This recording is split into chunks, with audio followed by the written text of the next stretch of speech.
Got it. Oops. Got it. Got it.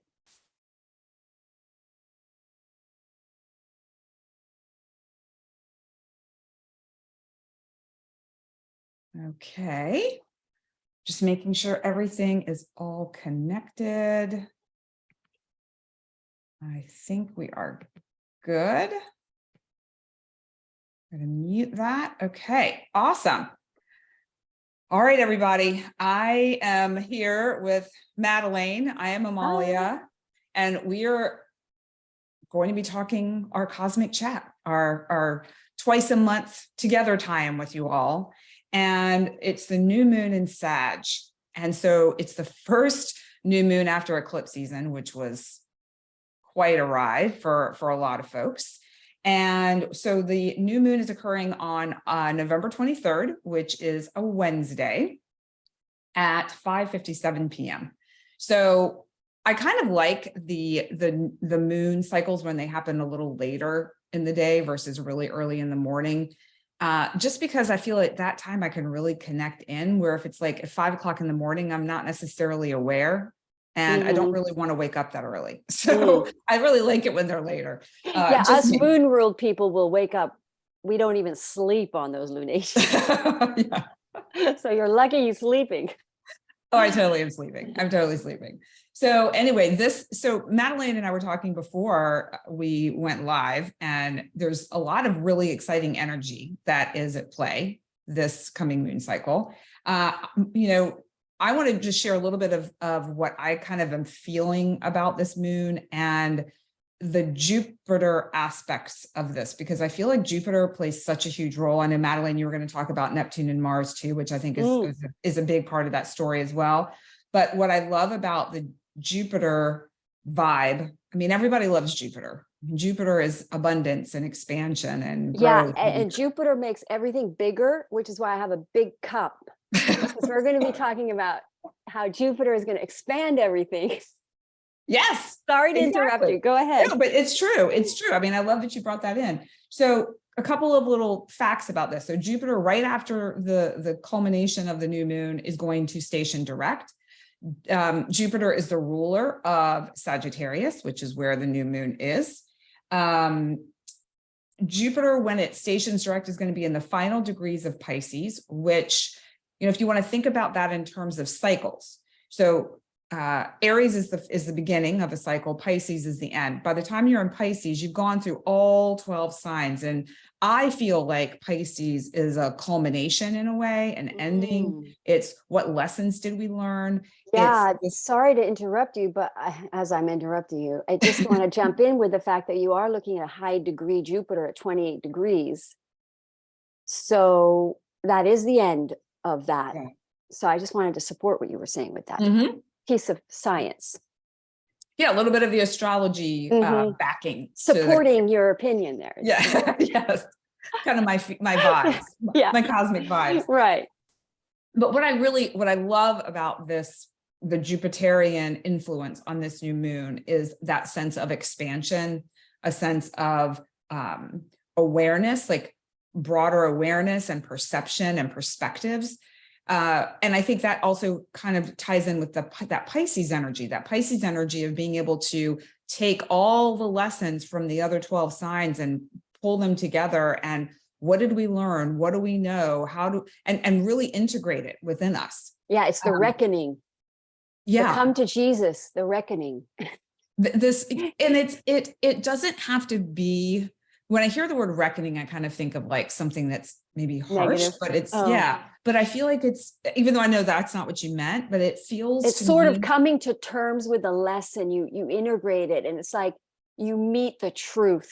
It's like, yeah, I made a really ego choice. It was like the reckoning of that. I'm paying for it, but I learned the lesson.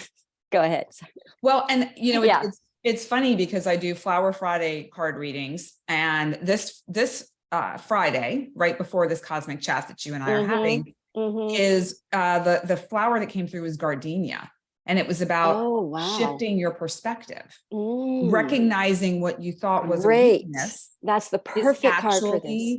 a strength. Mhm. And so I just feel like that supports this energy. I have another card that I'm going to share a little bit later on in our conversation as another place for people to lean into for this 2-week cycle, and maybe even 4-week cycle if you're going to carry it all the way through to the next new moon, which ties into Jupiter, ties into Pisces, and that support for people that I think is really needed in general. I think this, I don't know, Matt, I can't wait to hear what you have to say about it, Oh Madeleine. yeah, I'm literally like a horse in the stall in a racing, about to race out of the gate. Like I got like my bridle on, and I'm going. This energy is so exciting. Yeah, it feels like an exciting, moon cycle, Mhm. because the other, maybe I'd say 4 have been a little heavy. No, I take that back. 4 or 5, with the exception of 1, I feel like has been really challenging for folks. There's been things that It you has look been at, this, yeah, and and even the most beginning half of this month is been challenging. I mean, we really are ready to get out of this. Everybody is. It's the collective, and what's interesting, and I always say, tarot card readers, bartenders, and hairdressers, we know what's going on in people's lives. You kind of know the truth of what's going on, so you see this parallel situations going on in everybody's lives. It's fascinating, but most people are ready. Where it's like the vulture that circles, and before it dives to its prey,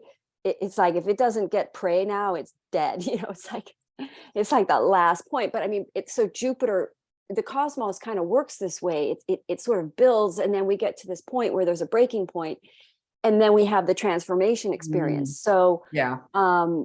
That's what we're going to be talking about. But I don't want to stop your Well, I mean, I think you're right on it. I think, the other kind of the feeling I get around it too, just kind of tuning into the Sagittarius energy, and what I'm picking up on in the collective, if you will, is there's this, like you were talking about, like you're this horse that's ready to go.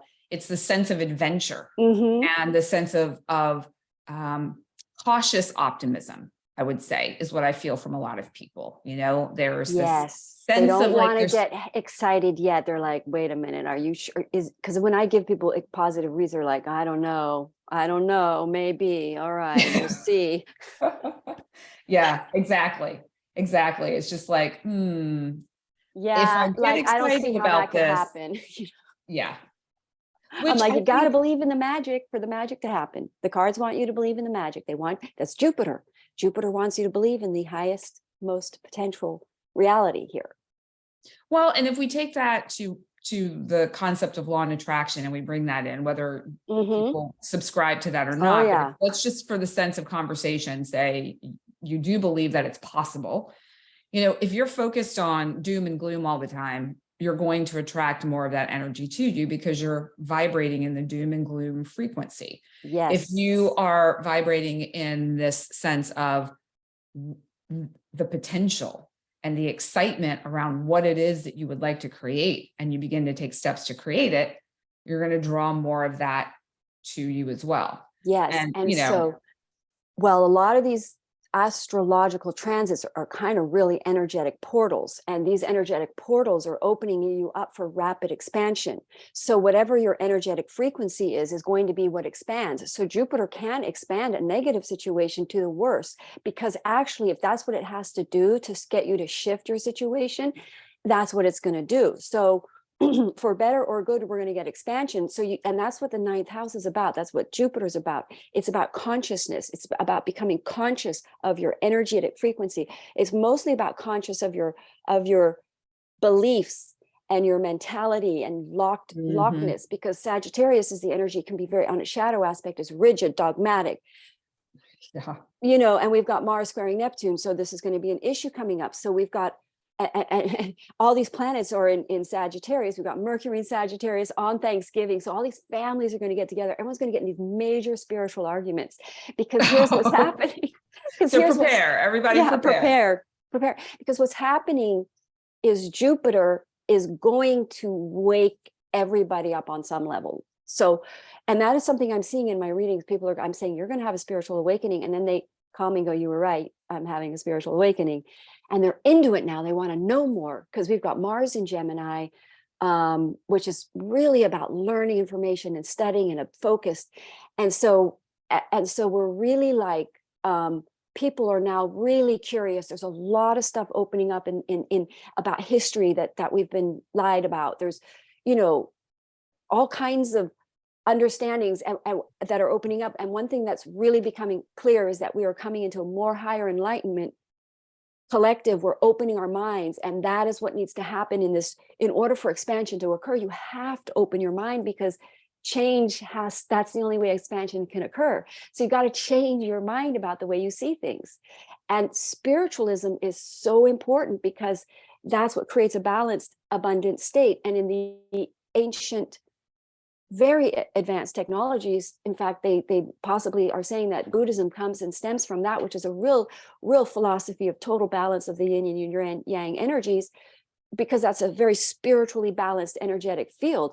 Here's my hand in the light. So when we're operating too much in the material realm and not enough in the spiritual realm, we're not abundant. We're not as abundant. Look at that. Oh, Anyway, it's crazy. Yeah. Yeah. So we have to work with the light force. Here I am trapped, connecting to the light force. So that's what people are waking up to, that is our evolution as a collective, is that we're opening up to these other unseen forces that are powerful, that are here to help us become more abundant and to manifest heaven on earth. We have to fuse the two forces. So people are really waking up to that with the law of attraction, the fact that people are waking up to your energy being important, So that's what this Jupiter thing is going to be. And it's happening while Mars is squaring Neptune. So it's like people are going to end up having arguments. Like you're going to have people who are like awakening on spiritualism, arguing with each other about it. So I want to share a little story about Yeah. that. And Madeleine and I talked about this briefly Yeah. before, was that, so with my sacred partner and myself, he has a fairly open mind. I mean, he's in partnership with me, so he's got to have at least somewhat of that. Right. However, he's also, I'm going to just completely, make a non-PC statement, but the majority of men are a little bit more practical in their thought. Logic, logic, more in the logic. Show me, prove it to me. And when I see it, I'll believe it, versus I believe it and I know that I'll see it. So he's been having some health issues that have been ongoing, and they're really frustrating him. They're really keeping him stuck. And I have offered a number of different avenues. I mean, he's obviously done the traditional route with doctors and diet changes and supplementation and antibiotics and all the stuff that really don't seem to be solving it for him. And so I keep gently approaching him with a more spiritual perspective, a more energetic, emotional perspective. And I'm getting the hand of like, And so I have, we kind of had a very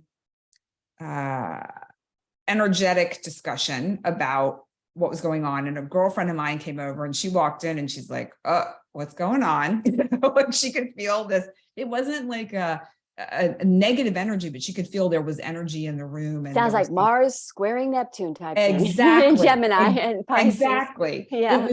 It was this, and I mean, it all was fine, because he and I have the ability to stick with things and resolve them and not let them fester and become a thing.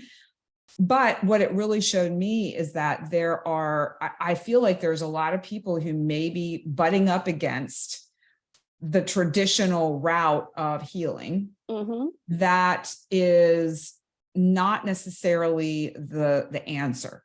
It certainly is part of the equation, but it's that other spiritual part of the healing journey that I think is super important to talk about. And that's something that I do with a lot of my clients, is when they have health issues and concerns, we look at what is the energy underneath it.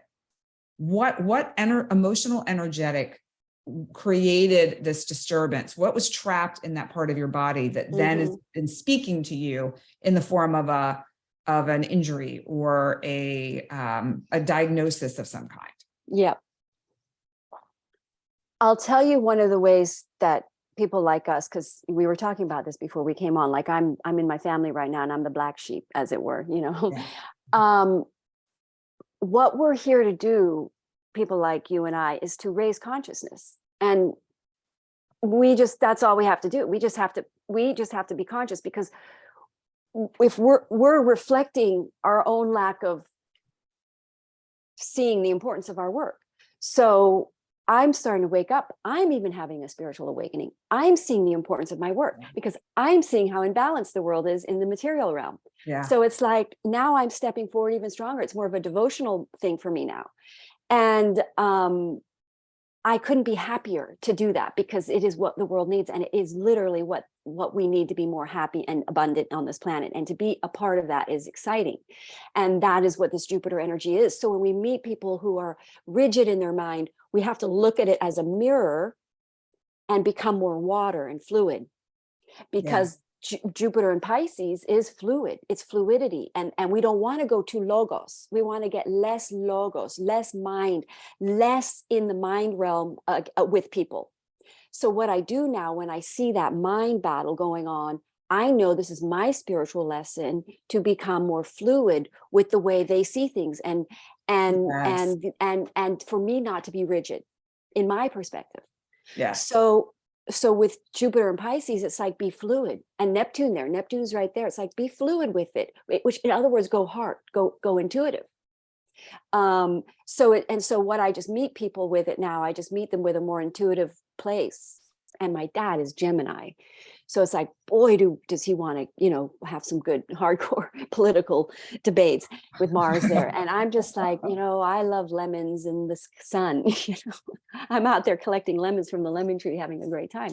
But so the more you stay out of the logos, which is what Jupiter represents, the mythos, especially in its sign of its domicile of, well, it's not domicile, I'm sorry, it's in its rulership sign, Pisces, but it's Sagittarius. Well, this is a new moon in Sagittarius happening at that same time. I mean, this is crazy. This is fantastic. It's extremely auspicious. But the more, and don't forget, we got Mercury and Venus in Sagittarius, and people are going to be, Mercury Sagittarians are the chattiest people you'll ever meet. So everybody's going to be just chatty. So the more fluid Jupiter is leading us here, the more fluid. It's okay to disagree. It's okay for people to see things. And I'm telling you, with the way the world is right now, everything's really confusing. The less rigid you are about the way you see things, the better. It's just the other side of that is to not be oppressed in your vision, and to not be someone who doesn't speak up who you really are, because I have to be who I really am in my family, which is a spiritual, in their opinion, nutter or whatever. But I just go forward and go, that is who I am, and I'm not going to oppress who I am, but I'm also not going to push it on you. This is my opinion. This is my experience. I've developed these experiences that show for me this is real, and not impose it on anyone, and not insist that they see it your way or that you're right. So it's like that balance. And then, and all we're seeking is just growth. We're not seeking to sort of transform everybody or me in my work, or people around me. We're just trying to become more conscious and learn and grow and expand our consciousness. So everybody's going to do that on some level during this new moon. It's a powerful new moon with Jupiter stationing direct with that. So it's a very optimistic time if you can see the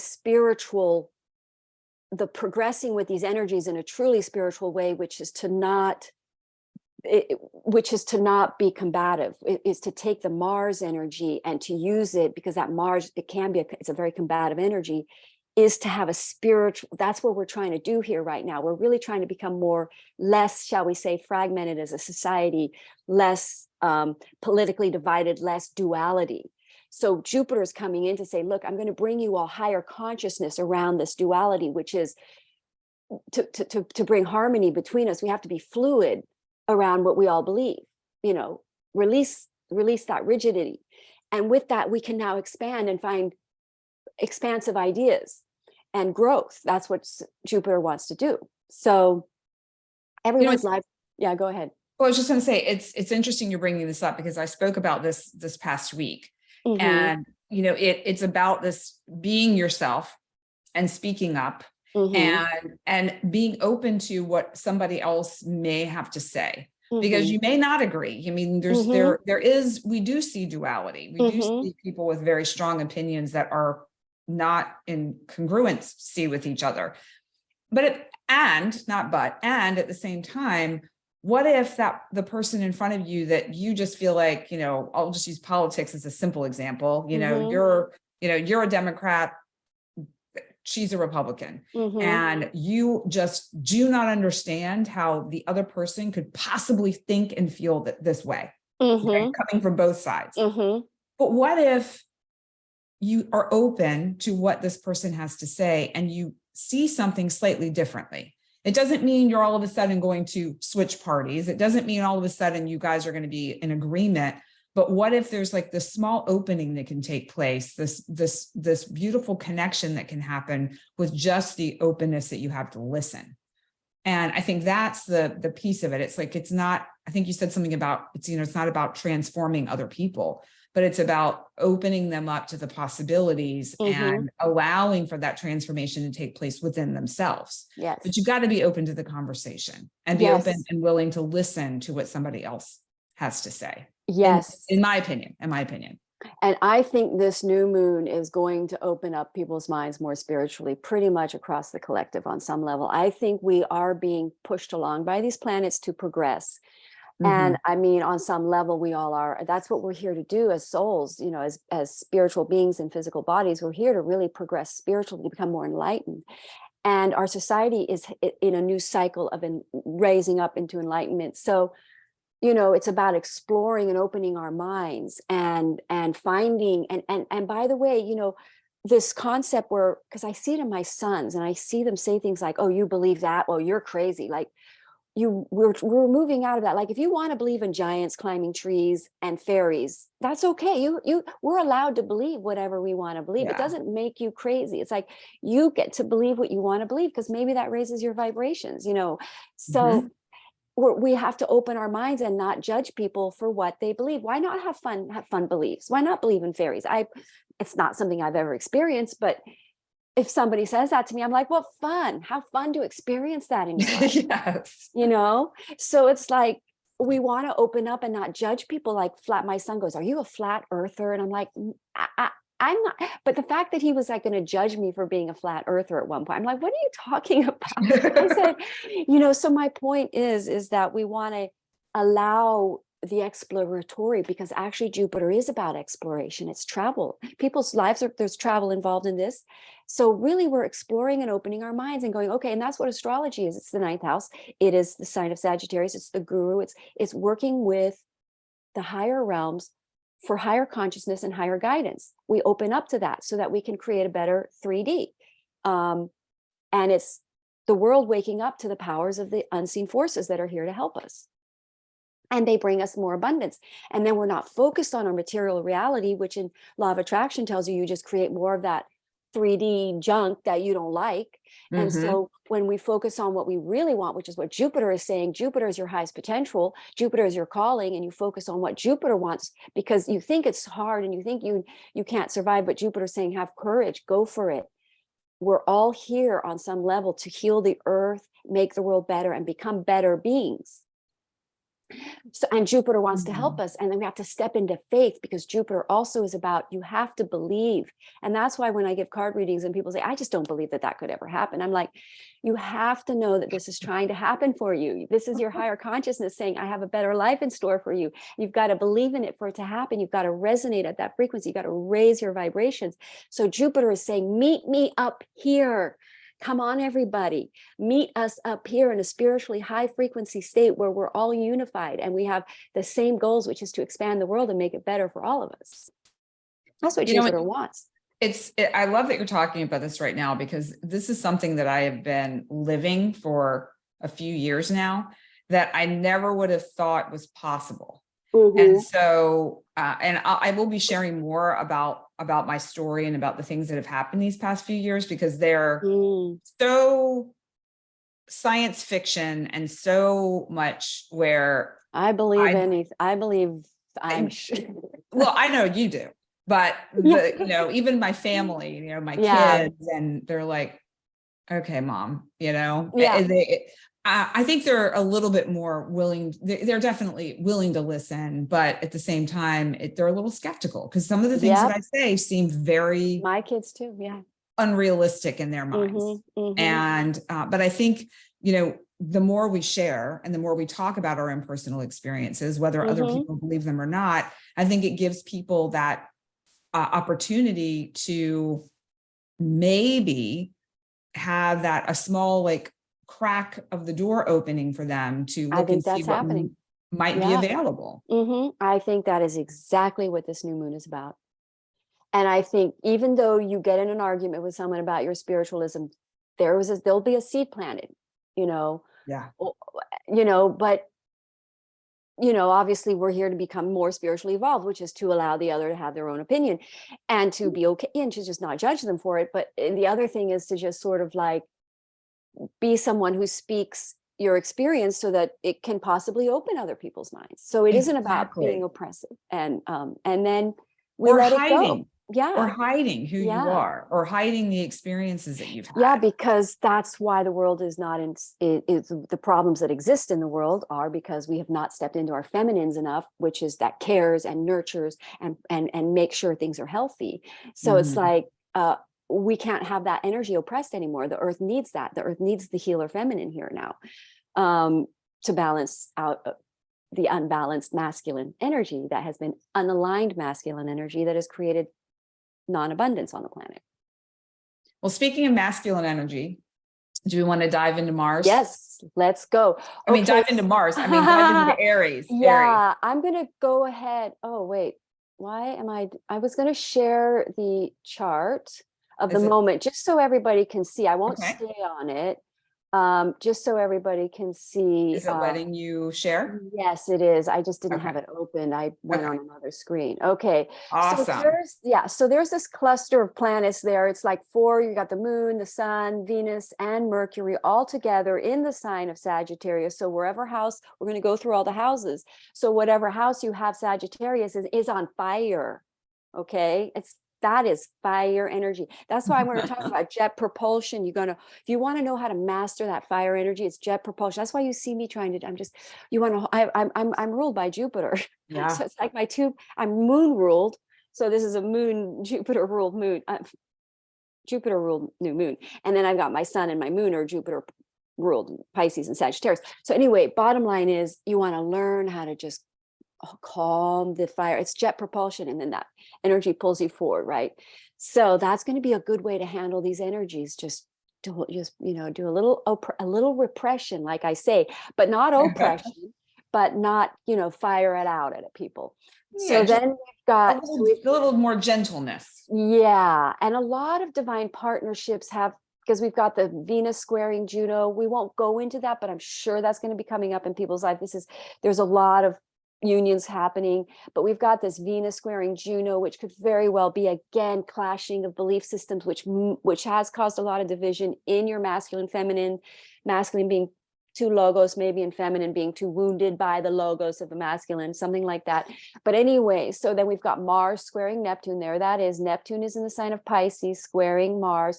Now here's what's going to be absolutely fantastic. This is why everybody has a lot to be optimistic about, is this Jupiter trining this new moon. I mean, it's sextiling Pluto, good for stocks. Stock markets are going to be going up. Pluto rules the stock market. Good time to invest. Things look up. I'm not a financial, of course, use your own discernment and, don't be going crazy, but study the market and get advice before this, but it looks very positive. And I don't know how long-term that will impact it, but Jupiter is going to be in that position for a while because it's going into retrograde and it's going to come back. So it's basically trining Pluto for a good couple weeks. So, wow. This is excellent. But the sun will move out of this. But during the actual new moon, the sun is sextiling that or trining Jupiter while it's sextiling Pluto. Very auspicious energies, very good money windfalls for people. opportunities opening up that can bring money. A lot of people think, oh, that didn't bring me a lot of money, but that is a seedling that might sprout into a big. Yes. So these are very abundant energies. Next year looks great. So it feels like it's sort of setting us up for this a new abundant, more abundant future, because we're coming out of a rough time with Saturn and Pluto and Capricorn, and we're coming out of that. So I think things are really opening up for people here. We're really coming out. The COVID thing is really over with, and we're really recovering, not only health wise and body wise, like a lot of people who got COVID getting their hair back, and I feel like I lost hair from that, but like stress of it too, but also so we're recovering and we're getting back on our feet from that, and we're looking, and that's going to appear financially in everybody's lives. So Nice. yeah, so we've got some good things. Now Mars is trining Saturn. This is excellent.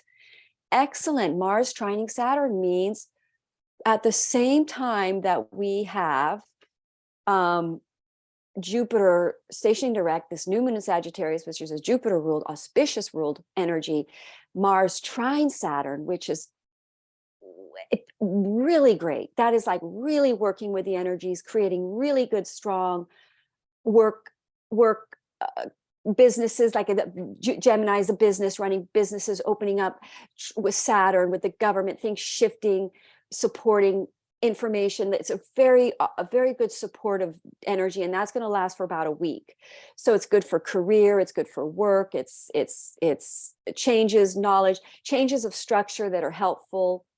So that's a really, really good one.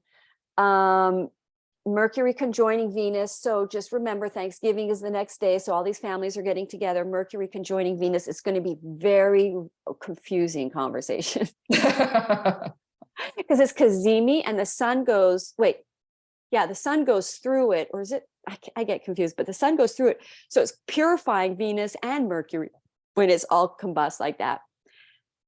Well, but Venus and Mercury are completely combust. So you're getting sort of like not sure how to, like, in other words, people are going to get into arguments about things and they're not going to know what their side is anymore. And they're going to go, wait a minute, I think I was talking like, I forgot what side of like you're not going to, I don't remember what fact to say is going to support what I'm saying. I'm now confused. It's going to be confusing. So it's the better way to be is in these energies is to be flowy, fluid, and let go, and just go ahead and try to connect on heart level with everybody and just open up consciousness. If you can't agree on something, just find a higher consciousness view on it together.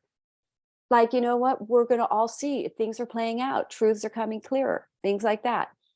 What I feel like is a key theme here is just flowing with the energy. Yes. It's like not getting being a lot less rigid.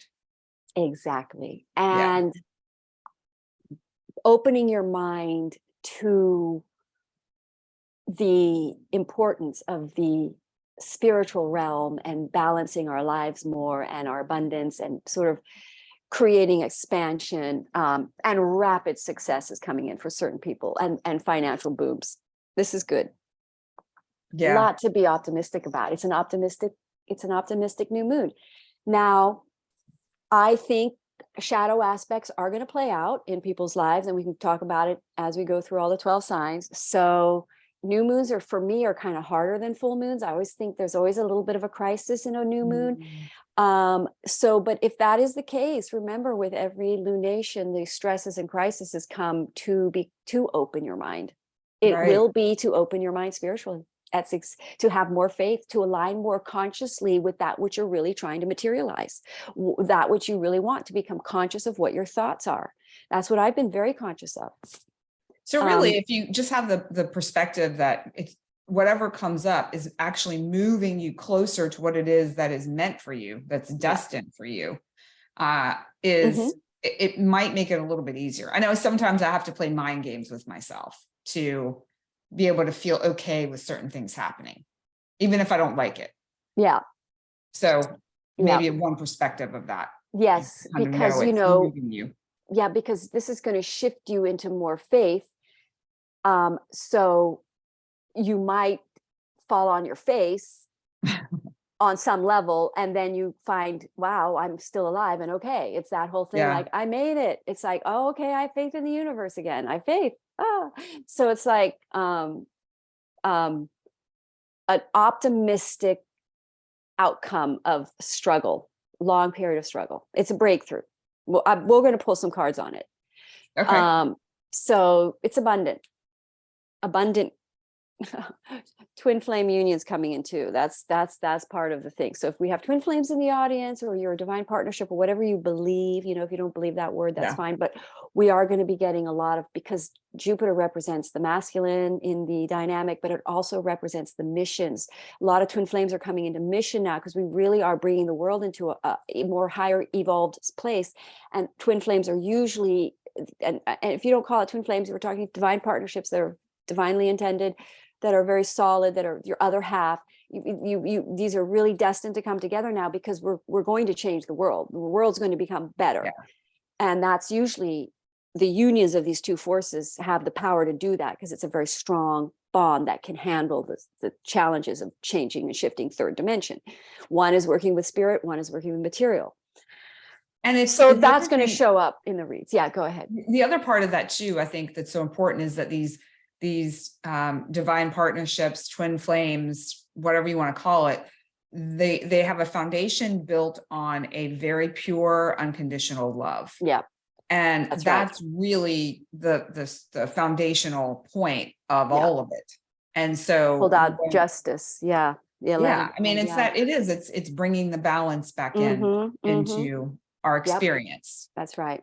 It is a spiritual journey. You have to get out of your headspace and into your soul center and find self-alignment. It's about finding self-alignment, which is what the whole spiritual journey is, because when you go into self-alignment, it's the I am that I am. You're connected to your center, and that is how we are supposed to reach our higher selves, our divine selves. So I just did a Chiron. Chiron is in Aries.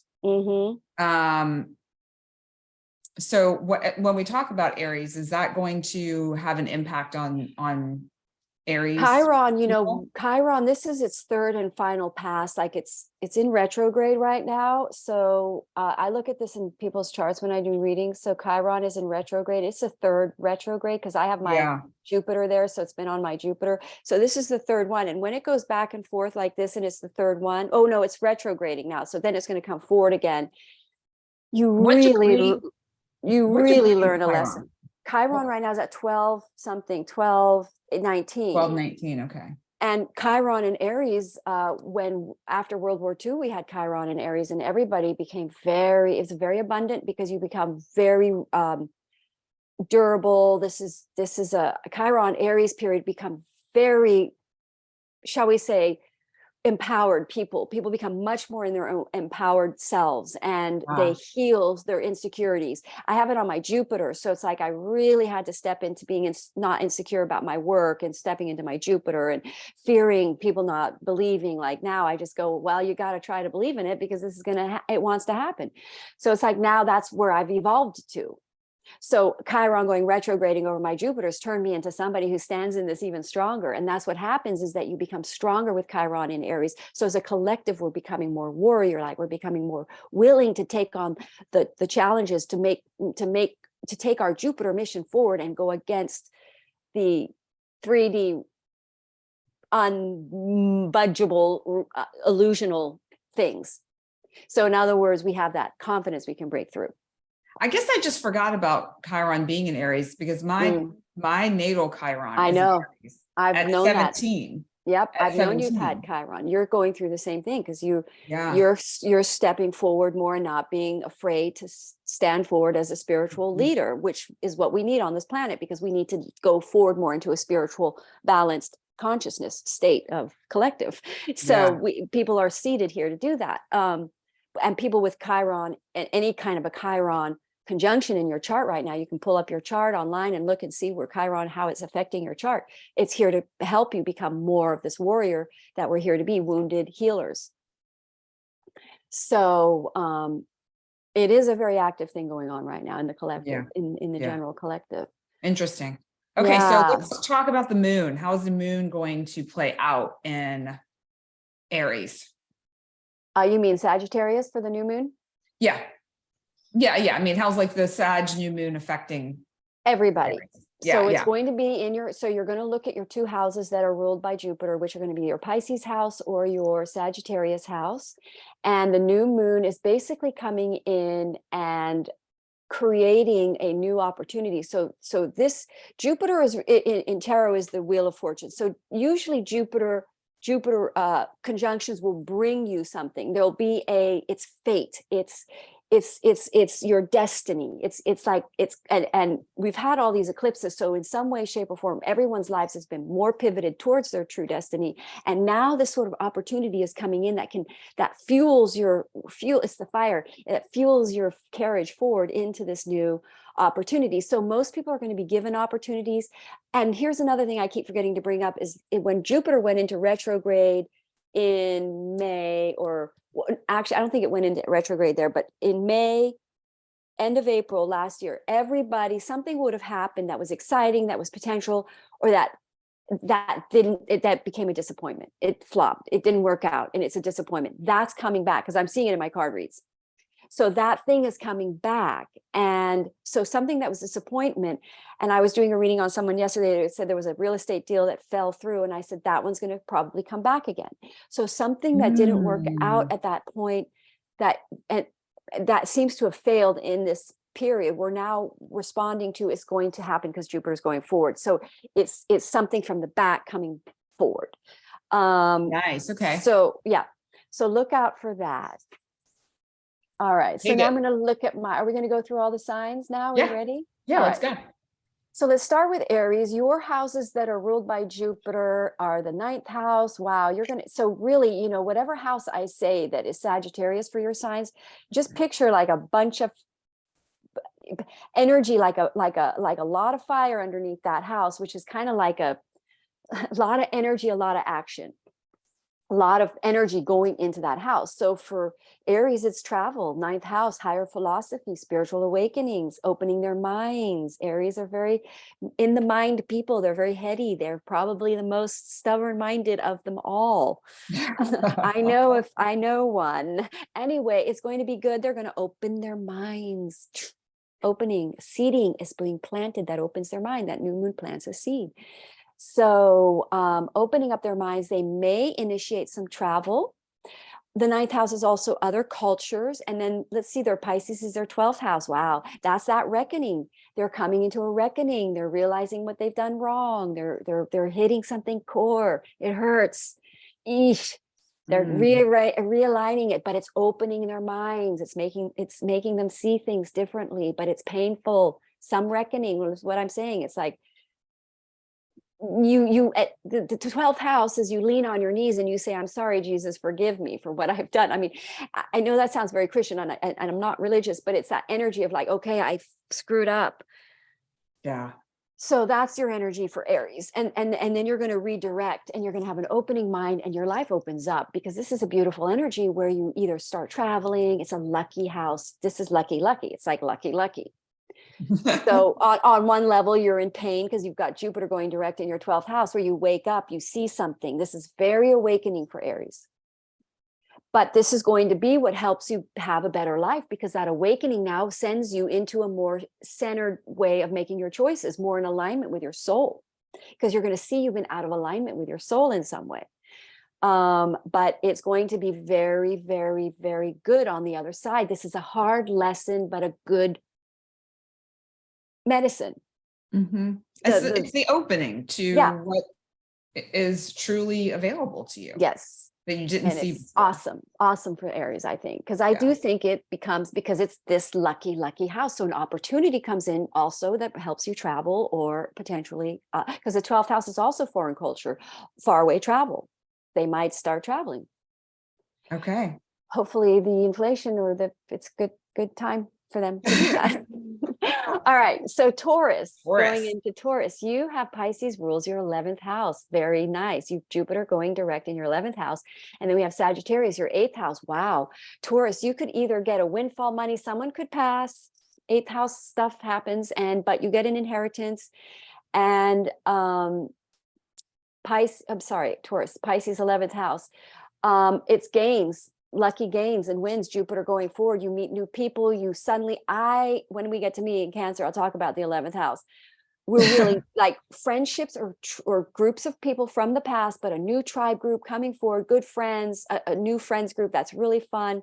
And then you've got Sagittarius in your 8th house. So you're really being pushed against some deep karmic attachment, fear-based. It's a Scorpio house. So it's like really coming to terms with some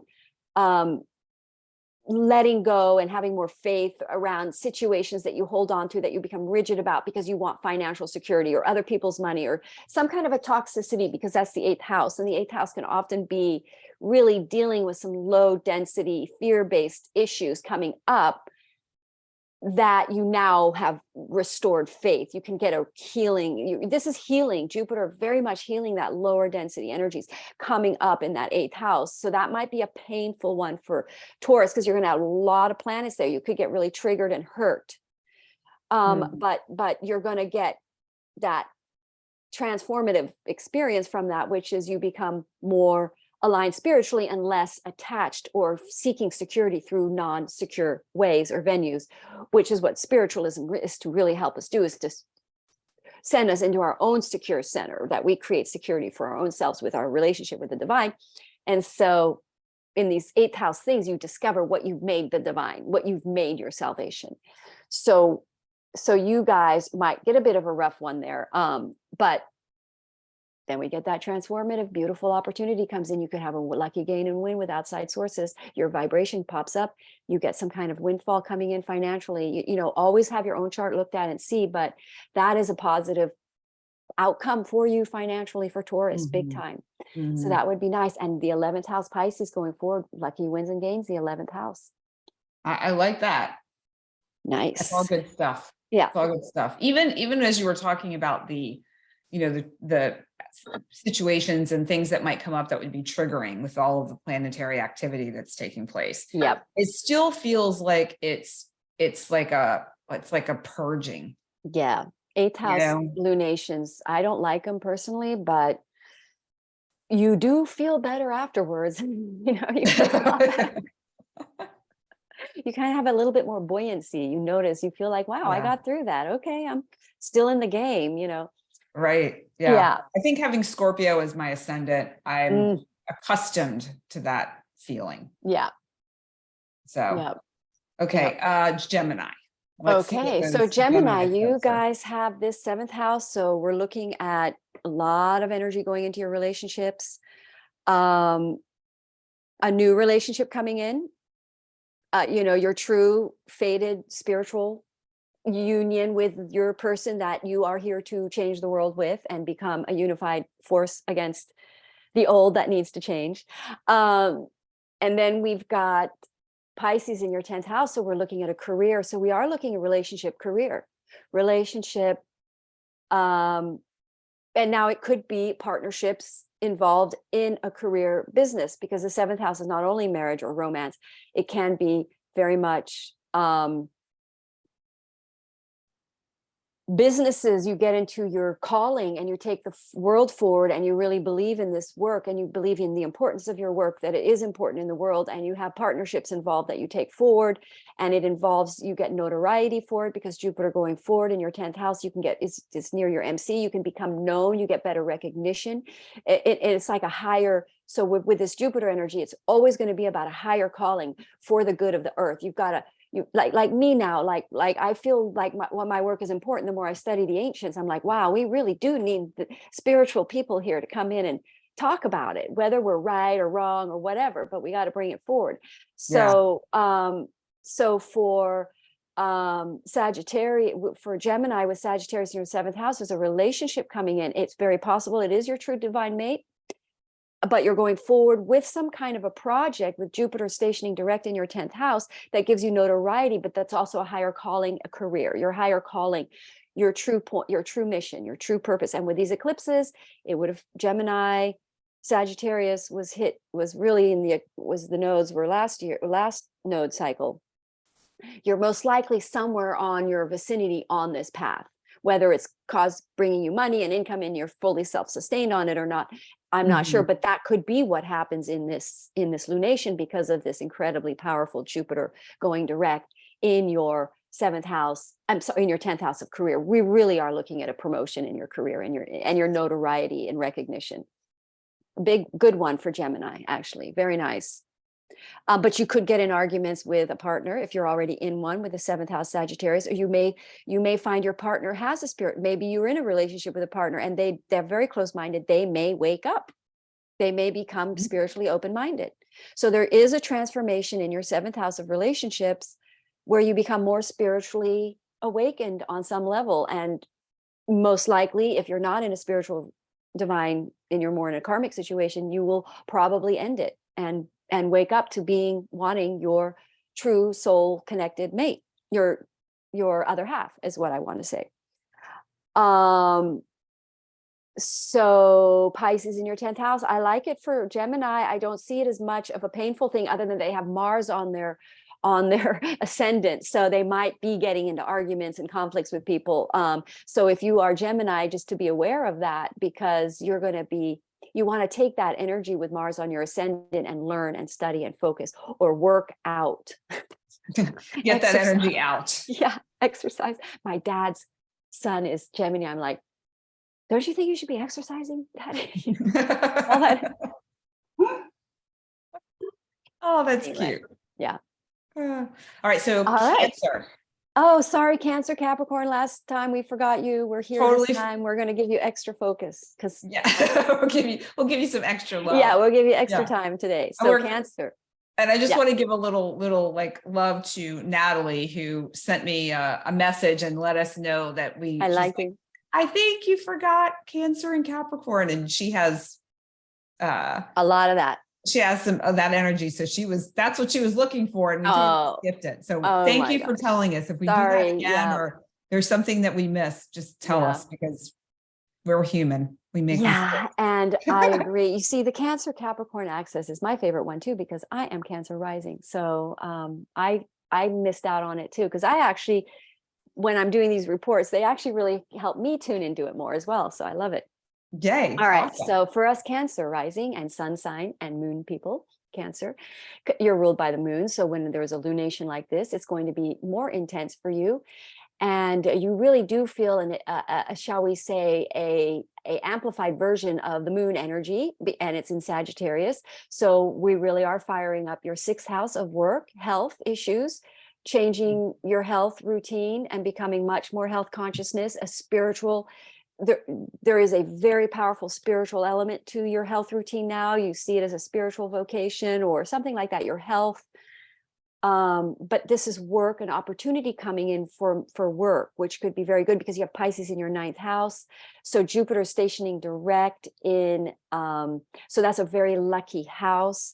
So let's just say, Pisces is the house of travel and luck and opportunities. It's the house of Jupiter. So you've got Jupiter going direct in the Jupiter house in its one of its signs, ruling signs. And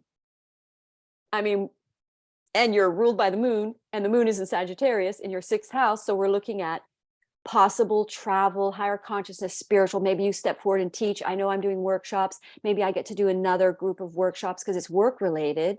It's day-to-day busy because that's 6th house.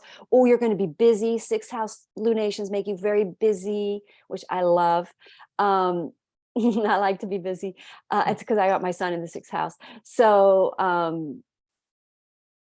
Cancer. Pisces direct in your 9th house. Yeah. Let me ask you a question. So my daughter-in-law and my son are having a baby soon, and she's Cancer rising, I believe. I know she's Cancer sun. I can't remember if she's Cancer rising or Cancer moon, but she's got two. Interesting. She's had the eclipses in her 5th house, which often makes you pregnant. Yeah, go ahead. Yeah. Well, she I think right now, like, she's in this place of, her body is, how do I want to say this? Like her body's giving her a little bit of trouble. And so she's just, doing what she can to support herself, to really, nurture herself, nurture the baby. And I'm just thinking of this in terms of 6th house, work and health. I would assume that, work has to be, I'm sure is part of the equation, but likely backburnered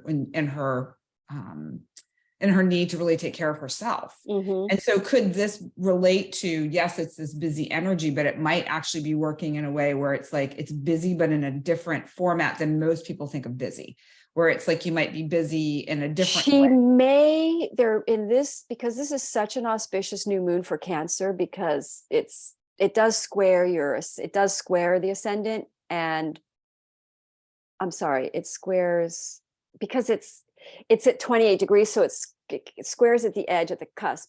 Okay. There's a good chance her life's going to change in a big way. So for all Cancer, Okay. Capricorn people, your cardinal signs. So often this is really going to change a situation in your life. And it's possible because of that imbalance, she starts working at home. Mm-hmm. So there's something going to shift about your work situation that becomes more spirit. You're going to become more awakened to the importance of having a work routine that is balanced for you and healthy. So she may make a change. She may apply, because Cancer in the 9th house, she may apply to work online or teach online or do something at home. Well, she works from home as it is. She does. She does. Okay. But I'm thinking maybe it's just like maybe easing up how much time maybe she's devoting to it, maybe really focusing her attentions in a different way. An opportunity, a new beginning will show up that balances her life more, and she may become much more spiritually aligned. She may decide she doesn't want as much money. She wants to live more minimally and take a more spiritual approach to her life, or something she'll do that balances her life, that's awakening, that makes her realize abundance is. Because if, like, let's say you make that change, let's say you say, okay, I'm not going to work as much, I want less money, but I don't want to be as busy so I can relax more. You actually don't realize it, but that's actually going to raise your vibrations, and you're actually going to be more abundant, and you're actually going to attract more abundance, because the relaxed energy is the most abundant energy that attracts abundance, the most energetic, the most attracting of abundance energy is balanced, calm, masculine energy, a healed. That's why healing is so important. So she may need to sort of calm her energy down so she can be healthier, and then she's going to attract solutions and more abundance. Okay, so that was awesome, because, and the funny thing is I don't know why this did not click in my brain until literally just now. My son is a Capricorn. So I feel like they're riding the same wave on different ends of it. Because I know for him, he's definitely more, well, they're both very driven, but I know for him, he's very focused. I feel like he's got some Aquarius energy in his chart too, where his mind is very expansive, and he has so much knowledge and wisdom, and he can take concepts and really formulate them in a really unique and what's his rising sign way. He's rising sign Capricorn. What is his rising? I can't grab it this second. Oh, okay. That's all right. Yeah. And with 4 kids and all the charts I look at. Oh my gosh. Like, I can't. I forgot you had that many kids. Oh my gosh. I can't keep track of everybody's. No. Plus stuff. Your guys and your chart. I've trained my kids to know their charts by heart. I test them. I say, what degree is your moon? What house is it in? That's hilarious. Yeah, because when there's a moon stuff, I can tell them, just remind me where your Mars is, remind me what planets you have in Leo, all that. Yeah. Oh, that's so funny. I know. Okay. So Cancer, life is going to be changing. Yeah. It's going to be good, because it's the lucky house, Jupiter stationing direct. I mean, for me, it's my workshops. The 9th house is teaching, and then the 6th house is work. So I really hope I am very busy doing more workshops. I love doing these spiritual workshops, by the way, which I should mention to everybody, since we're on the topic. Yeah. These workshops are really focusing on the Tree of Life, which is the most ancient, shall we say, manual for manifesting. And we're using the 22 major arcanas, and we're studying the 2 paths of how to shift your energies from feminine to masculine. And it's really about tuning in and working and being guided by the internal soul and connecting. So anyway, we're really having a great time. So if you want to be a part of these workshops, just email madelaineparker111@gmail.com. Anyway, sorry. It. Yeah. And I will say this, I haven't done this particular workshop with Madeleine, but I was on her live with her a while back, and we were really balancing the masculine and feminine, and she was really sharing a lot of wisdom around how to become more feminine and receptive in order to then be able to take the action of the more outward masculine. And it's so logical and so heart-based and simple, but yet we miss it. I have so this often. is why I teach it, because Yeah. all the things that I've done, when I say mistakes I've made, have been out of alignment male energy in me, where I didn't really align in with my center soul. And that's what these tarot, the major arcana, always make you do. They go inside, check that you're in alignment with your action before the Chariot card. Stop and make sure you're in alignment with your actions and your ideas, with your soul, knowing. Partner the knowing, the soul, with our emotional self, the brain with the emotional self.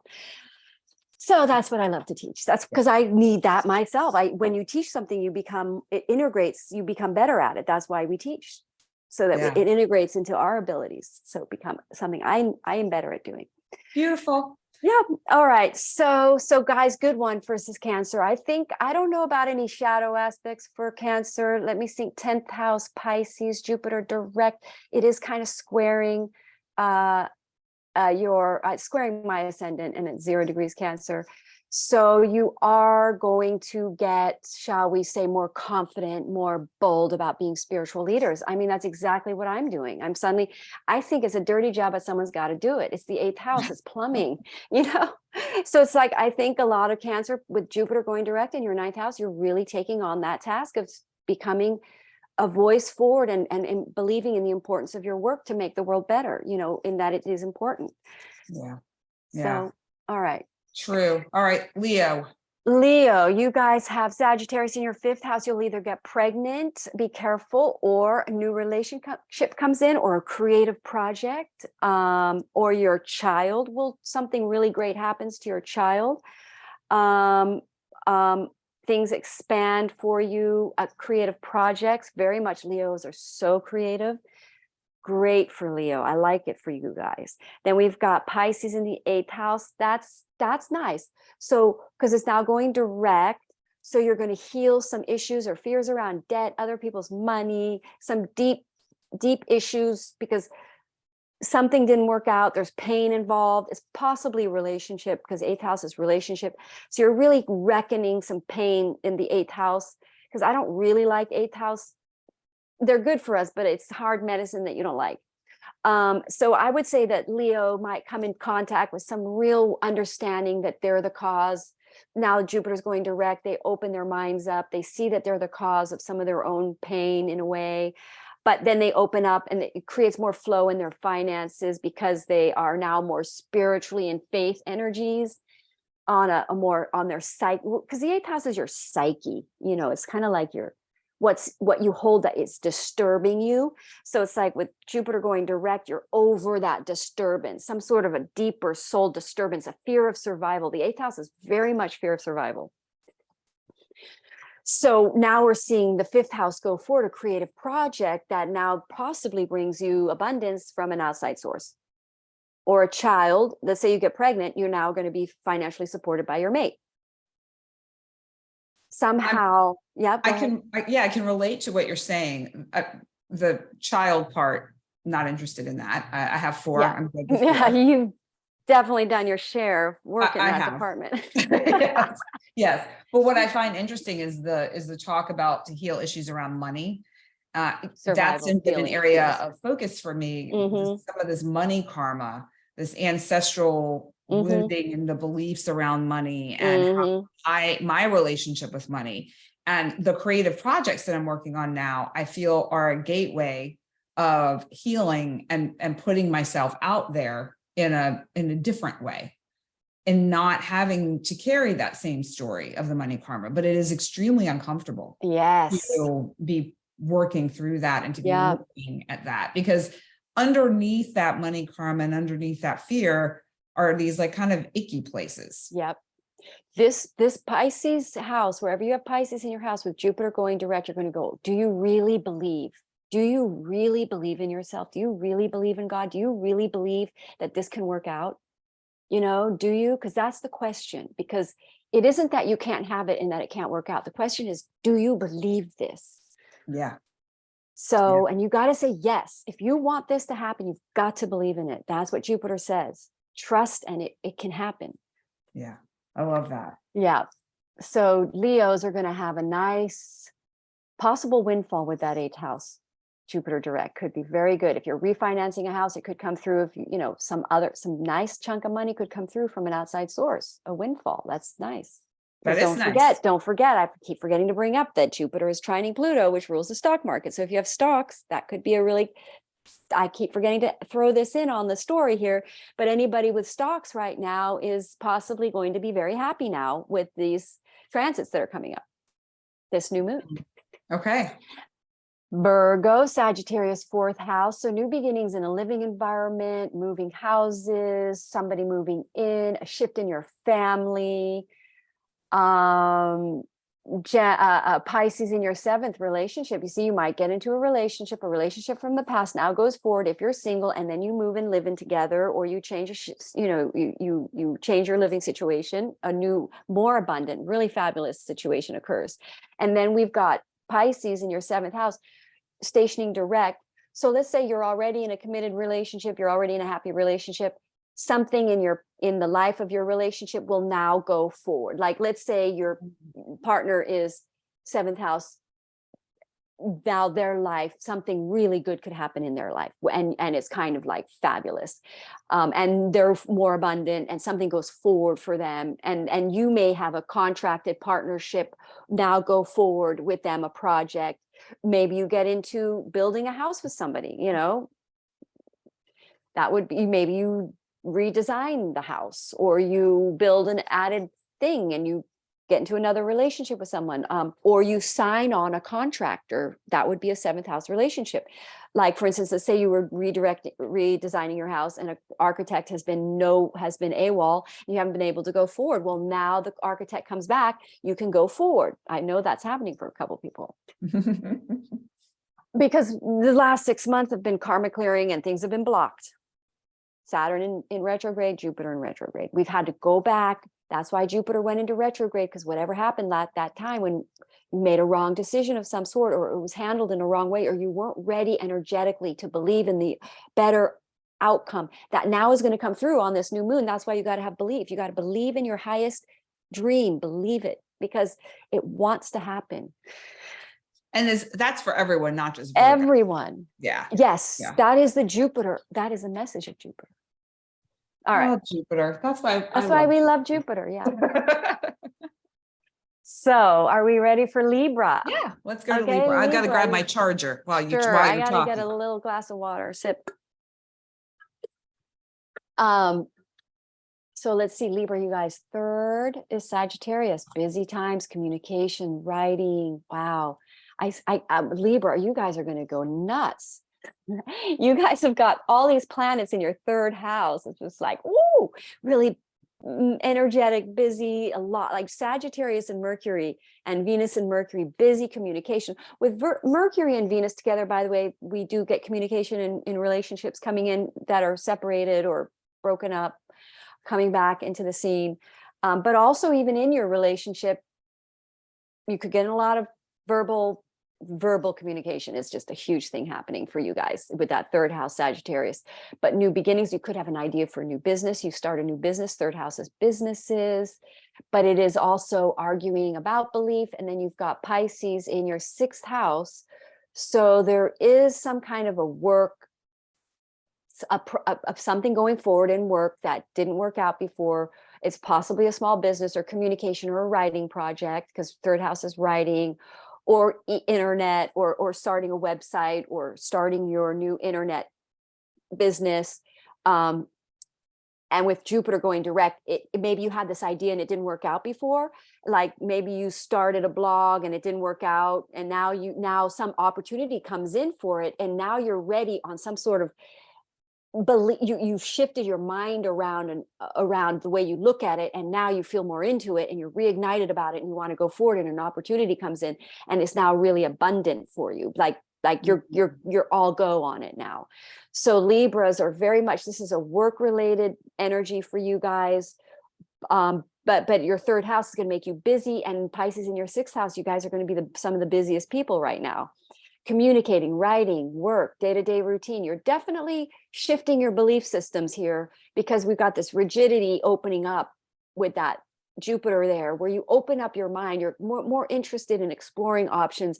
Pisces in your seventh house, in your sixth house, is like sort of in a spiritual awakening. That's healing, very healing energy for Libra. They want to heal. They want to go back and do it better with in a healed way.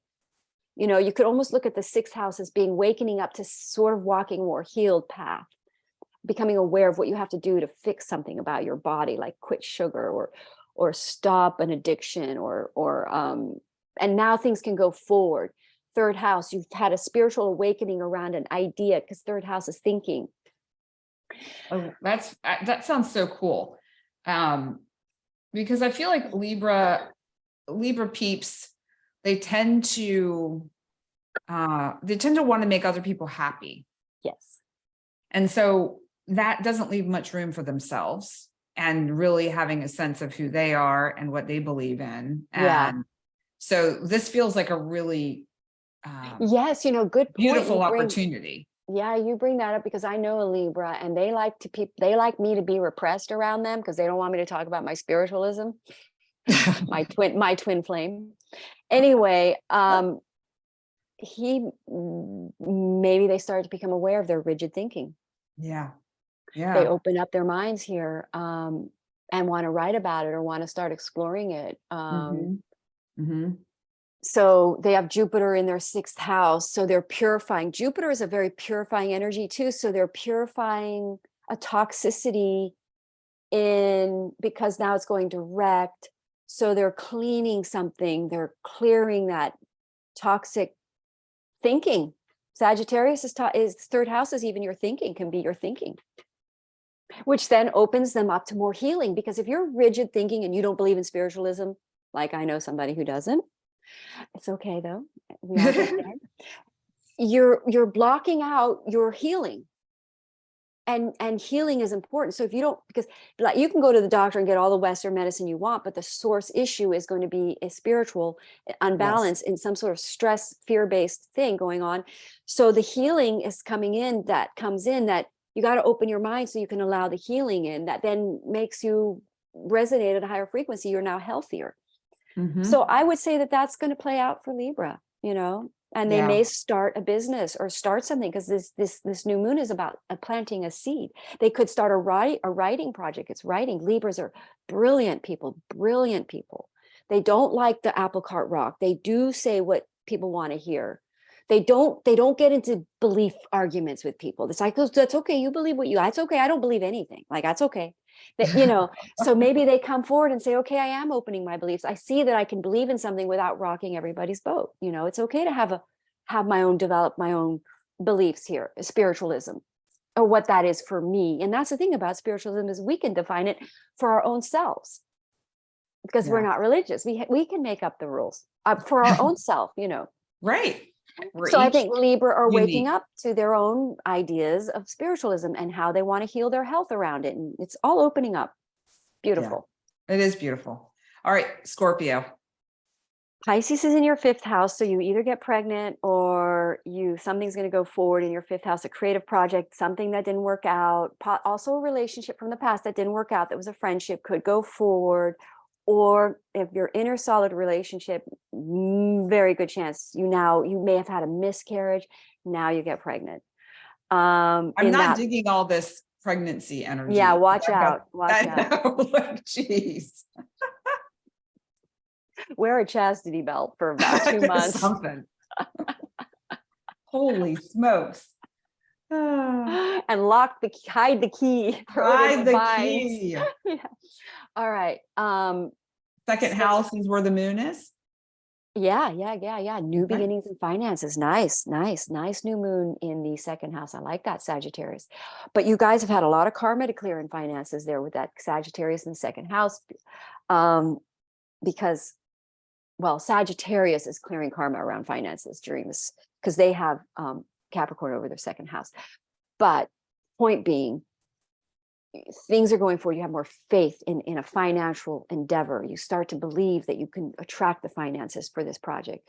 But again, opportunities coming in that shows you that you're starting to see. I don't know what you got to do. Believe in it first and then see it. Or if the seeing it comes and then you really believe in it, now you do believe in it. So it's like, okay, somewhere this is happening, something that finances are abundant, you can start to believe in, and now you're seeing it happen. So it's all happening at once, I guess. And then you have Pisces over your 5th house. So like I say, watch out for the, creating a new other human being that you are stuck with for 18 years. Just kidding. Forever. But you love them. But yeah. Totally love them. Yeah. But so with that, I lost my, I'm like, whoa, okay. Where we go? Where did I find Pisces in your 5th house and so creative writing projects? You really are looking at a creative project with your divine mate that makes you excellent money. An opportunity comes in that it's a go. And I think I know for you, because you have a Jupiter ruled mate, we're going to see go time on a project, on a writing creative project. And by the way, this is go time for everybody, go time. Something from the back that past that didn't work out is now going forward. So it's a creative writing project that makes you money. And new moons in the 2nd house always bring a new source of income, a new client, a new resource available to you that you have created. You've created.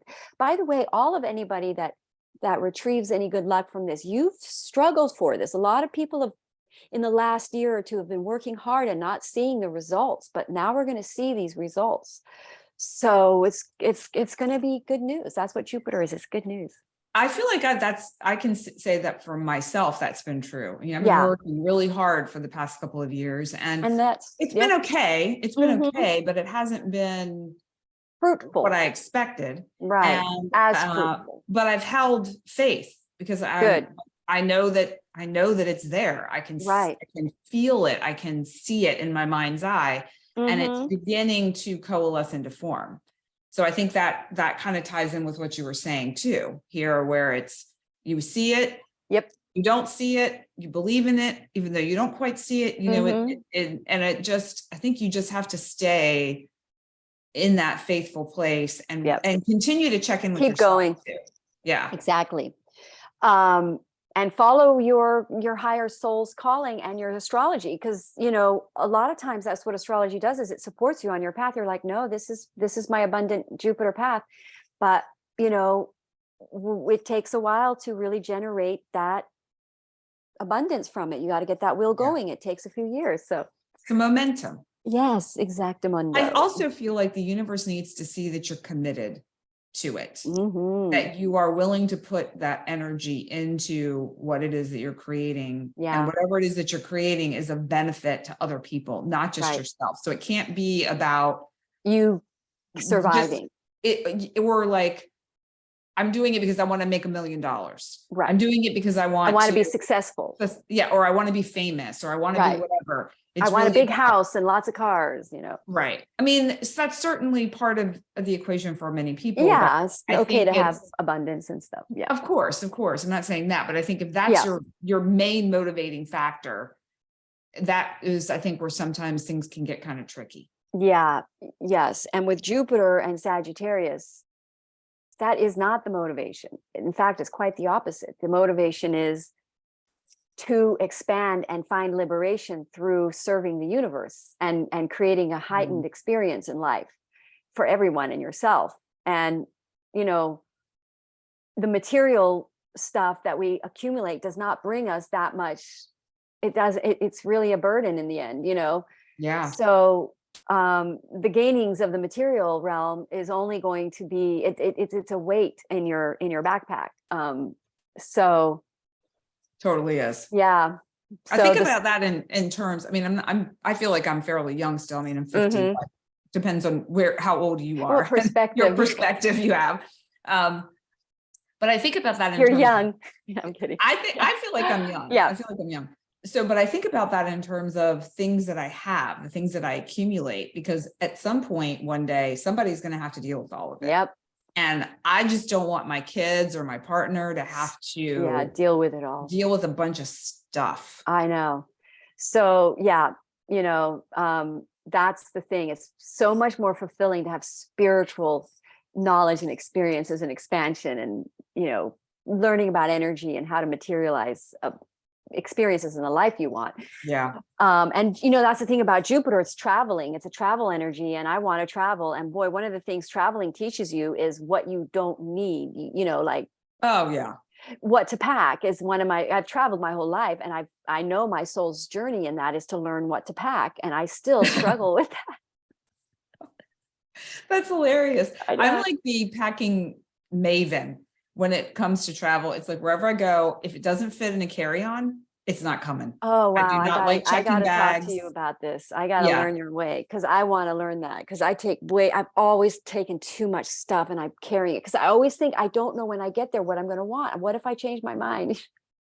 I always think whatever I need, if I have to get it, I'll just buy it. Yeah. I'm Well, not I going to took worry too much. about it. Yeah, I took too much stuff to my parents because I bought a bunch of clothes to wear, and I've worn like literally the same sweatpants all week. Of course. That always happens. I And then know. when Misha and I took a trip to Costa Rica, to a beautiful place in Costa Rica this summer, he had this huge bag. Mhm. And I'm like, do you really need that big bag? I just don't feel like we need to check it. It's just like another added time that we have That's to so do. funny. Yeah. And I looked, I'm like, I feel like I can make this fit. I mean, so I did. I fit all of this stuff from the big bag. That's into amazing. You the small roll one. it into these little like a little roll. I Apparently. You roll everything things. in. I tuck things. I just, Mm. I can look at it and pretty much tell if it's going to work or not. But then he also had his camera equipment. So that was a bit of a challenge. His Yeah, backpack became The heavier, work which stuff is, he wasn't thrilled about, but yeah. it worked. And we were so glad we didn't have to check bags and things. So yeah, it's so, to me, that's liberation. To not have to check the bag or carry a bunch of stuff. That's so much easier. Okay, do we want to move on to Sag, because that's Sagittarius, you guys. Sagittarius the here highlight. Sagittarians, yeah, great. My son's life's about to change. He's got he's got a lot of planets. Like, this is at 1 degree. So 1 degree Sagittarius. So whatever you have in the lower degree degrees is going to either get squared or trined or sextiled by this. So you might want to look at your chart. But my son's having this right on his Mercury, and I mean, on his MC. This is a whole career upgrade for Sagittarians. This is a whole struggle over. This is the gates of jewels opening up for you, abundance. Wow. Like, walking through. Your struggles are now, I would say, pretty much for a while eased up. Jupiter stationing direct in your 4th house. It's a good chance you're moving, or a living situation is altered or shifted and changed. I do see that in a lot of Sagittarians I know. A living situation is going to be, so now we're going to go back to an idea or something from May or April. And I wish I got my exact date on that. But when Jupiter was at the same degree as it is now, and when it goes direct, that thing that didn't work out will now work out, come back. So think back to that time for Pisces, and it's around a property, real estate. Oh, that's really good news for me. I think of something right now that's exciting. Yes. That is exciting. Yes. And then, so what else? Pisces. Where's Pisces for them? 4th house. So that's like, that's where real you're estate. getting... Yeah. My real estate deal will probably hopefully go. I've been having my property cut in half by the government. So maybe that's going to happen. There's some really good astrology next week for things working, government things happening, going through.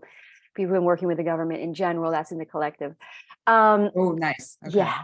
So we've got, let me ask you, when was that again? The government, like, forward movement for everyone? When is that let happening? me take a look. Well, that's when the Mars trine Saturn. Okay. So that's going to start tomorrow in the next couple of days, but it's How going to long play does out that for last? the whole week. Usually Mars transits are about a week, because there's 3 degrees on one side of the transit and 3 degrees. So that's a 6 degree transit range. Well, let's take it 4 degrees, because maybe 6 is wide on that. You don't really feel much on those. I note all these things down. So let's Yeah. go with 4 degrees, and Mars does 1 degree every 2 days. So Okay. it's this longer transit.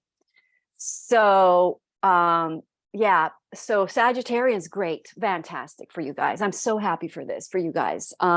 Everything's going to open up for you Sagittarians here. Struggles have now really met their last legs, as it were. I think what we're seeing, you know what I want to say, it's like, you know how you're in a roller coaster and you're in that thing and you're going Yeah. and it's really long, and then all of a sudden you're at the top and it goes glink glink glink, and then you're like, ooh. That's kind of what we're like. So you've got so many planets in Sagittarius, the moon, Mercury, Venus, and the sun. So it's fired up. Saggis are fired up right now. And then that 4th house, something shifting in your real estate, property, home, living, family, new family coming in. Like my son might be getting in a bunch of roommates in his place. So, that would change his living situation. Sure. More abundant, much more abundant situation for him. So yeah, that's about all I could say for Sagittarians. Your minds are pretty open at this point, Sagittarians, I think. Unless you're a rigid-minded Sagittarian, you're going to become more open-minded and more aware of rigid thinking. And I'm Sagittarius, and I'm really aware of that. Like I just, mirroring on my dad, I'm just like, oh, that's really interesting that a mind can be so close. I feel like that's also generational. It is. So not to judge, and instead just go by heart, just connect with people through their heart space and not get into the mental whatevers. So that's kind of something I'm doing. That's a shift for me, opening the way I am. And so Madeleine, clarification question about, you were talking about looking at any planets that you have in low degrees. So would you give a 3-degree orb on that? What would you say? So basically, because what do we have Venus at? Let me see. Where's Venus and Mercury? Venus and Mercury are at 9 degrees and Mercury's at 10 degrees. Okay.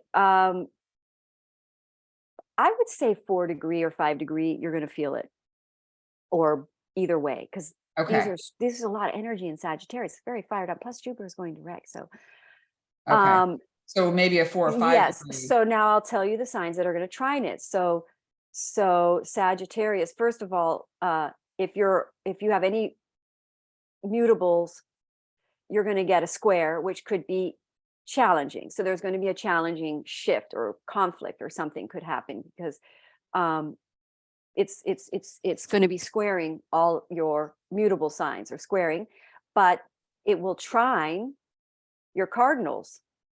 So, or sextile your cardinals. 1, 2, 3, 4. I'm sorry, it trines the fixed signs. 1, 2, 3, 4, 5. So if you're a fixed sign low degree, you're going to get a really good blessing.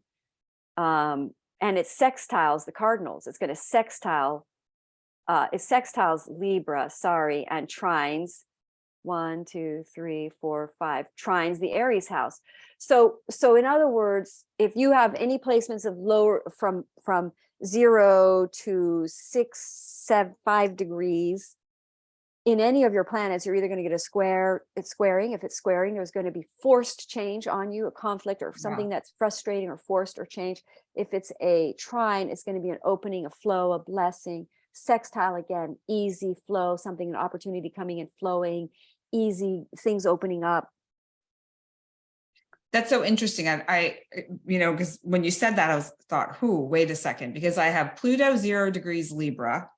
I have my moon at 1 degree Taurus. Okay, let me see. And I have Neptune at 2 degrees Sag. Wait, what do you have at 0 degrees Libra? Pluto. Oh yeah, you're going to get a positive. Ooh, you could come in for some good money. That's a Pluto. Oh, that's great, because you've got a nice aspect to the Pluto. That's fantastic. What was the other? What 0 degree? What was the other one? 1 degree, my moon in Taurus. Okay, so you're being sextiled in your Pluto. 1, 2, 3. That's a sextile. And then we're looking at your Taurus 1, 2, 3, 4, 5, 6. That's like a quincux or something, which I don't do those minor aspects. So Yeah, you're yeah. okay in your Taurus house, but what you're getting is you're getting a sextiling on your Libra. Nice. So 1, 2, and sextiling, it'll sextile anything you have in Aquarius at the low degree. And it will 1, 2, 3, 4, 5 trine whatever you have in Leo at the low degree. So What if do you I have any have? low, what do you have Leo low degree? It'll trine it, Mm, which is my awesome. vertex is at 6. My sun is at 9, so it's a little further away. 6 is good. The vertex thing is great. You could come into some really good money here. There could be a financial windfall for you. I feel there's potential for Very that. possible for you. Very possible. However, with this Neptune at 2 degrees in Sag, is there something maybe I'm not going to see? Oh no, that's going to be awesome. You're having There's this, no you're illusion. having this lunation right on your Neptune in Sagittarius. Yeah. That's all about your guy because he's Neptune ruled. Something's going to happen with him. Like I know when I've Neptune Okay. yeah, your Pisces person is going to change. Something's going to radically shift in his life. I think your guys are about to have some kind of an opportunity come in that changes your life. Okay. Because he's Pisces, he's a Pisces, he's ruled by Jupiter. All Pisces people are going to have really powerful things happen for them here.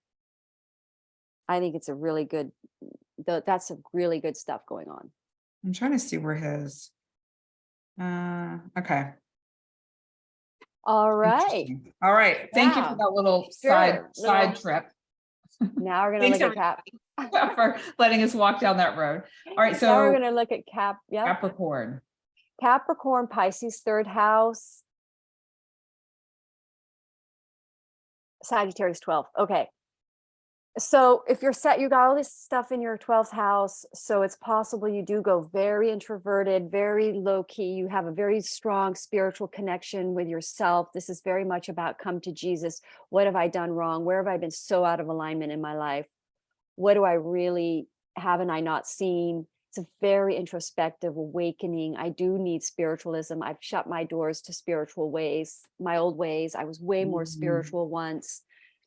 All that. And then 3rd house, probably reading, learning, or a small business or short distance travel opportunity opens up for you. But 3rd house would be writing projects, sort of coming to terms with now remember it's possibly something from the past coming back in that 3rd house, a business idea, a website, some kind of a opportunity comes in through communications, openings, communications, busyness, short distance travel, siblings. Those all 3rd house things. And Pisces is sort of like something going forward in a business, possibly writing also, because that's Gemini, 3rd house communication. I'm trying to think of a scenario here.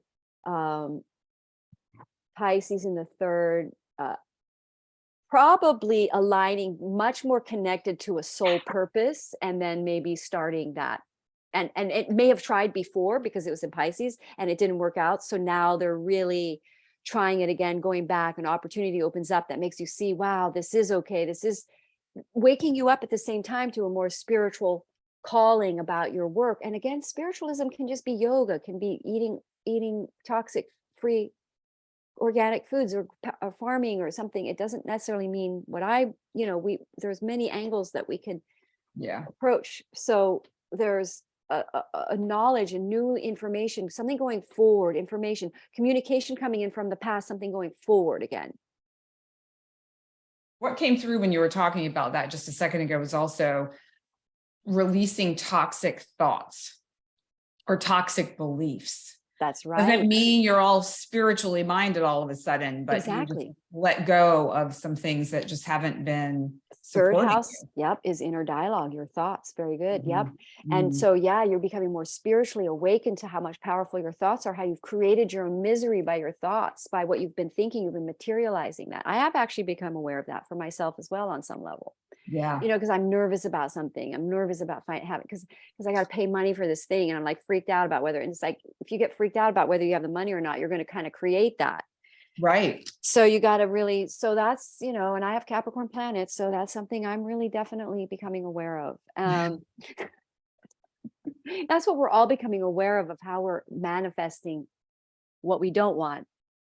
And why that's happening is because of our lack of high consciousness, or becoming not aware of our consciousness. We're not conscious of our consciousness. You have to be conscious of our thoughts.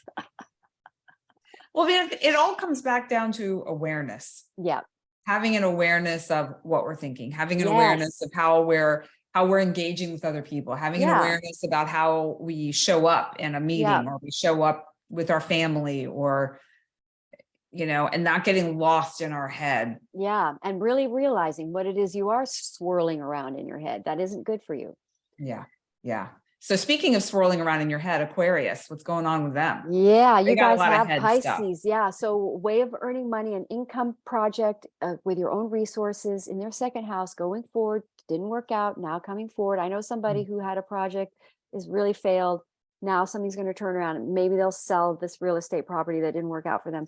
And then we've got Sagittarius in your 11th house. Nice. Wow.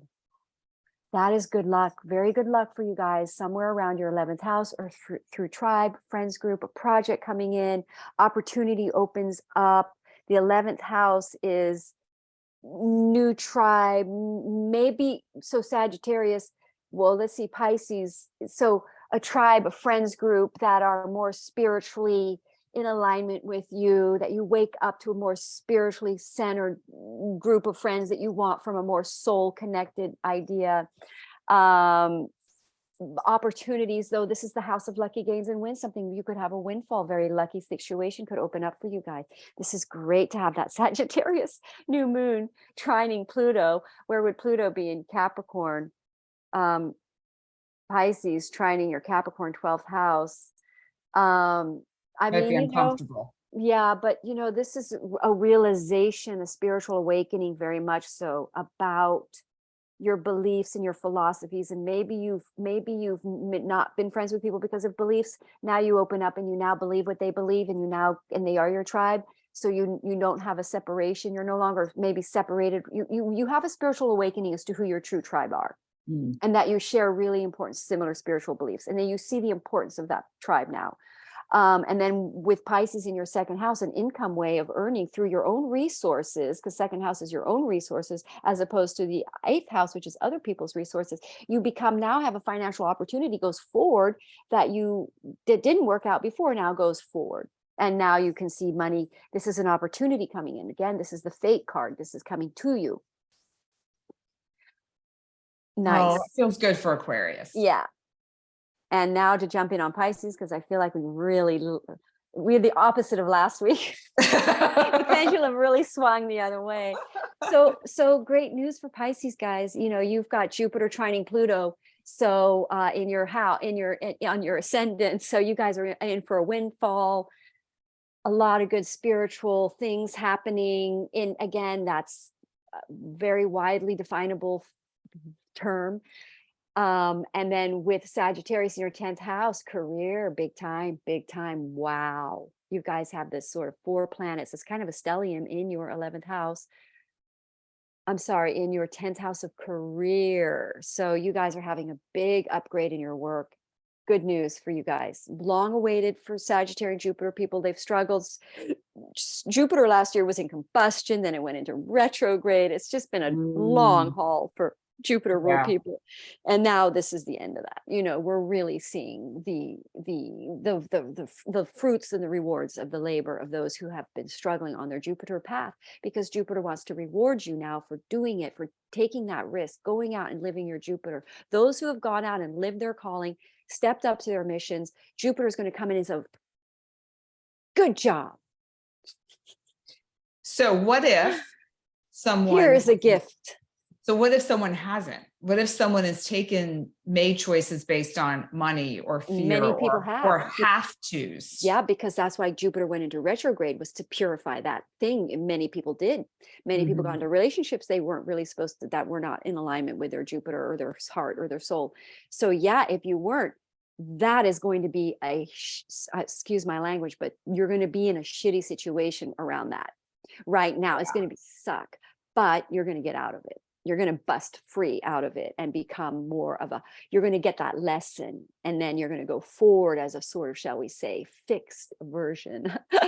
Okay. Okay. So Would this also show up like with what is there anything going on with like fourth house activations with Pisces people? Is there any? yeah, big time. They've got Mars there. You got Mars in your in your fourth house. Okay. And they are getting in arguments with people at home, spiritual arguments. My son lives with his father, and they've been getting into it. And I told him this because you've got Mars in the fourth house. You're having conflict with a masculine in your home setting. Mars is masculine. So you're getting into these masculine conflicts. As soon as he knew that, he just knew it. And it's hitting his Chiron, which is triggering his issues. So it's like, once he knew that, he just disengaged. So it's like, Mars in the fourth house is combative energy with people that you're living with, or you want to channel that energy into finding a new place to live, or changing something in your home, or learning something from home. But you got to channel that Mars energy in Gemini, wherever anybody has Gemini. I have Gemini in my 12th house, which is why I go deep into my astrology studies in this energy. And that's the best way to do it, is to take something that interests you, that focused energy. Gemini's focus. So if you focus that energy, you're not causing combat, you're not causing conflict. Yeah. It's interesting. And Pisces have Sagittarius in the 10th house. So if you really study something, learn something, this really expands your career. It's happening anyway, whether you like it or not. This is happening to you. Career upgrade, big opportunity coming in. Nice opportunity coming in. This is what I saw for your guy when I did his chart. I see this in my son. I see a lot of good stuff for Pisces coming in. And it shows in the eclipse, but it may not have shown up, because really we're at the end of the eclipse season. We're like 2 weeks away from that.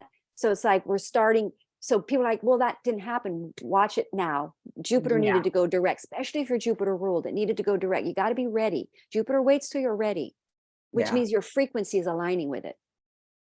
Which I think is fantastic. Now, if it's somebody that has a Pisces sun, though, this is going to be a slightly different energy than if it's a Pisces ruled or ascendant person. Yeah, because if you're a Pisces sun, what is your ascendant? So whatever your ascendant is going to play out more dominant.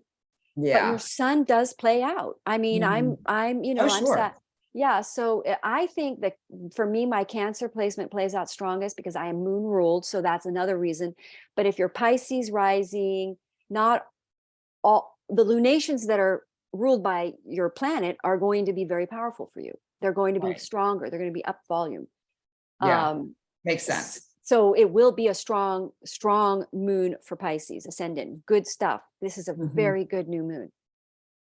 But watch out, Pisces. You've got Neptune there squaring Mars in your fourth house, getting in arguments.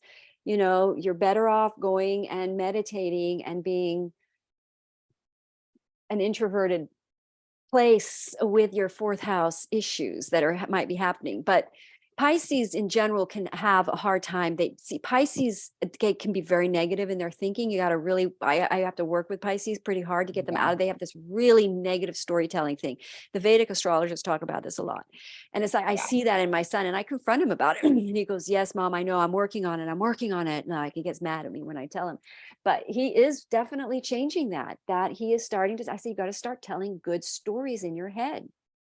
It's funny because I have the same conversations with Misha, and when he's in an open space, he'll listen, but when he's not, he just gets so annoyed with anything I have to say that's slightly positive. He's shifted into shadow. Sagittarius, which is rigid minded, and the only thing anyone can do with a rigid mind is to just leave it alone, because you can't meet it at the mind. You're going to get a block. So you just go hard, But that's the shadow aspect of Sagittarius, is to be rigid and getting in an argument and insist that your belief is wrong, or that your belief is wrong, or that my belief is right. And then, but really beliefs are fluid. They change, they move, they mutate. We open up. Sagittarius is always expanding. We always need to change that. We always need to be willing to open up to a new idea, because the only thing that's constant on this planet is change. So we have to adapt to the change. So very true. So I think the more adaptive you are, the more abundant you're going to be. That's mutable. The keys here for this moon are really just kind of where we started, just being flowing with the energy, being adaptable, Mutable, mutable, change your mind. yeah, Sagittarius is a mutable energy. Let go. Oh, okay. Oh, maybe. Wow. Ooh. not quite so rigid. Yeah. Oh, and I just want to share this really quickly before we sign off here. The card for this moon is the white water lily. This activates awareness and sharpens your senses. So if you feel like there's something that's preventing you from seeing a path forward, or seeing a shadow aspect of yourself, or recognizing an opportunity that might be there, bring the white water lily in. And you can do that by just taking a mental snapshot of this and calling that in. As crazy as it sounds, just asking for the white water lily to speak to you. And one thing about this flower that I think is cool is it's similar to the lotus, where it grows in the mud and in the water. But when the seeds fall, they fall into the water, and the seeds get implanted in the mud to sprout again. And it has a little bit, I wouldn't say an easier journey than the lotus flower that really has to work hard to make its way out of the mud. But it does have that same journey of really having to be in the darkness in order to rise up into the light, and going through the emotional waters that exist. So, and this card, this flower is in one of the Lotus Way flower elixirs, Wild Abundance. And so I feel like it's so in tune with the energy of this moon. That's so funny, because I pulled this card, which often means your higher calling. But yes, this new moon, the more spiritual you go, the more you tap into a higher consciousness realm, or connecting to the unseen forces, and you focus on Pisces is spiritual. You're going to get beautiful guidance, and it's going to help expand your life. So yeah, a spiritual definitely. approach. This is a spiritual new moon, no doubt about it. Oh, yay. I dig it.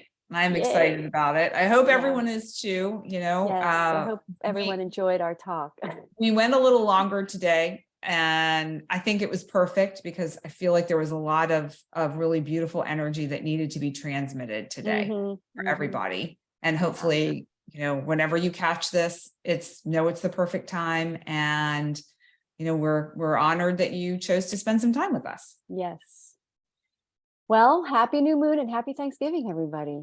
So, oh yes, I didn't even think about that. Yeah, lots to be grateful for. Yeah, lots to be grateful for. So, all right, we will see you all here in 2 weeks. Where we'll be talking the about Gemini. I think the Gemini full moon, 16 degrees. Yeah. Look at you pulling out the numbers. You know me with my notebook. I do all these. I go monthly. All your drawings. Yeah, I love them. So, yeah. All right. Well, everyone, we'll see you in a couple weeks. Bye, everybody. Bye.